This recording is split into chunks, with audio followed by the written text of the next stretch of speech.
So in this video, the third of 4 videos related to Chapter 4, we're going to look specifically at the worldview known as virtue ethics. So we're going to kind of look at virtue ethics, define their basic beliefs, and then we're going to look at how does one kind of define what a virtue is, and then we're going to evaluate virtue ethics as moral philosophy.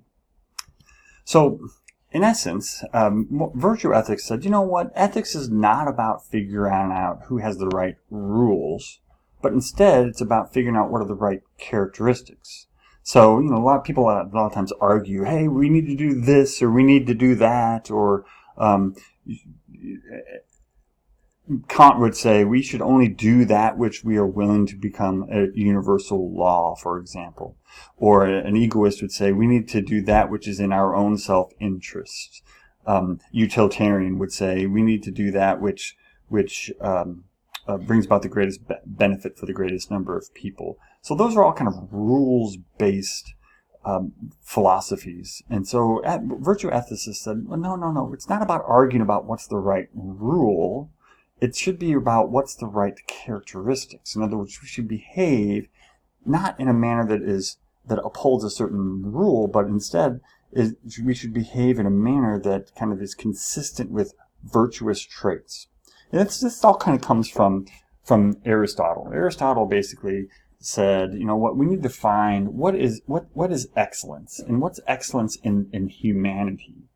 And if we can determine what makes an excellent human, then that should be the way one should behave. One should behave in a way that is kind of consistent with excellence or virtue, right? And so, how do we define virtue? Well, if we define virtue, we can kind of consider a few things. So, for example, so what we say is a good mechanic. So, a good mechanic, one might say, is, well, okay, a good mechanic is someone who I can take my car to and know that he or she is going to fix it. Right? So a good mechanic is someone who's reliable, does what he or she says that they will do. A good mechanic is someone I can trust, right? That if they say that it actually needs to be fixed, then that the part really should be fixed, as opposed to saying that it needs to be fixed when really it doesn't. So I want a mechanic that I can trust, right? Or I want a mechanic that is fair, that they're not going to overcharge me for certain prices, right? And so when we think about a good mechanic, we think about someone who's reliable, trustworthy, who's fair, honest, right? And so those characteristics of honesty, trustworthiness, reliability is how we define a good mechanic, right? Or maybe we say, what's a good firefighter? Well, a good firefighter is someone who bravely goes into harm's way to try and save others or whatever, right? So we say a firefighter is someone who's brave, courageous, strong, self-sacrificing, right?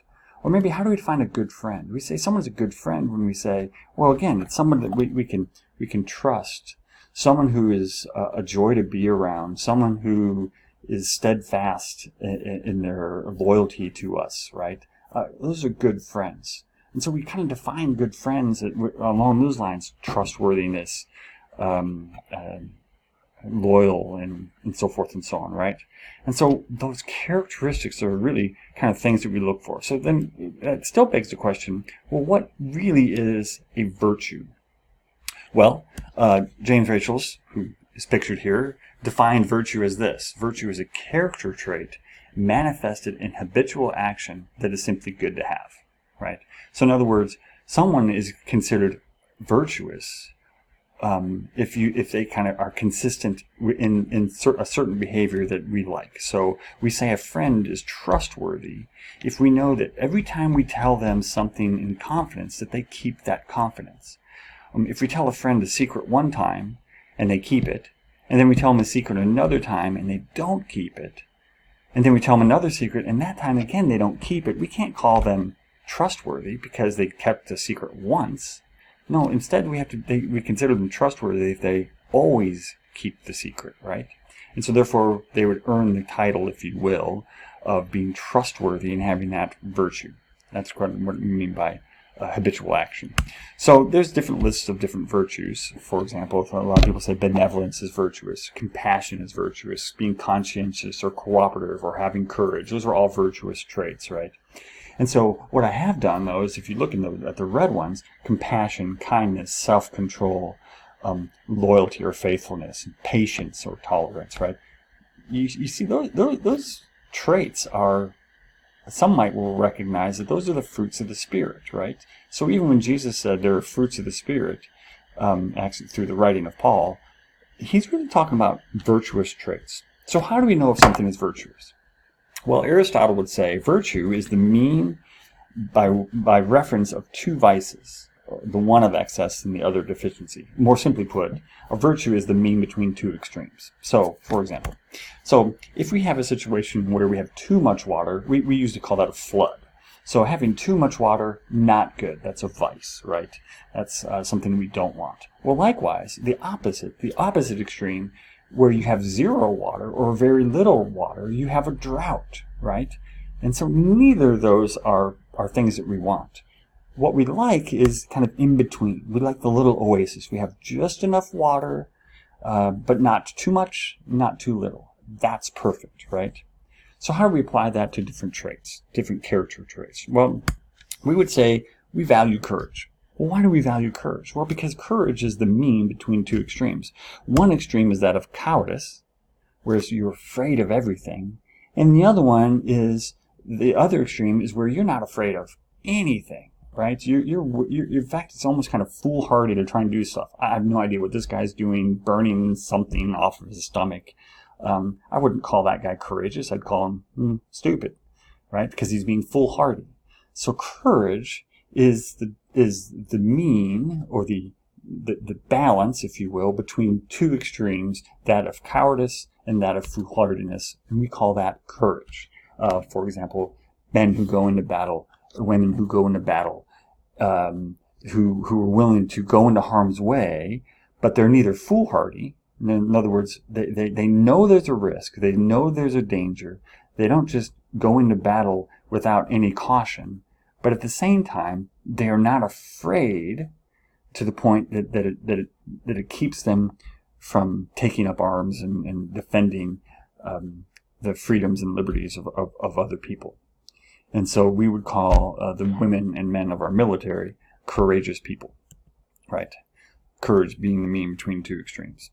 So a couple of other examples. We like to think of generosity as a virtue. Well, what's generosity? Well, generosity is mean between two extremes. On the one hand, you can be like Scrooge McDuck, where you hold all your money to yourself and you're a miser and you're not willing to share with anybody.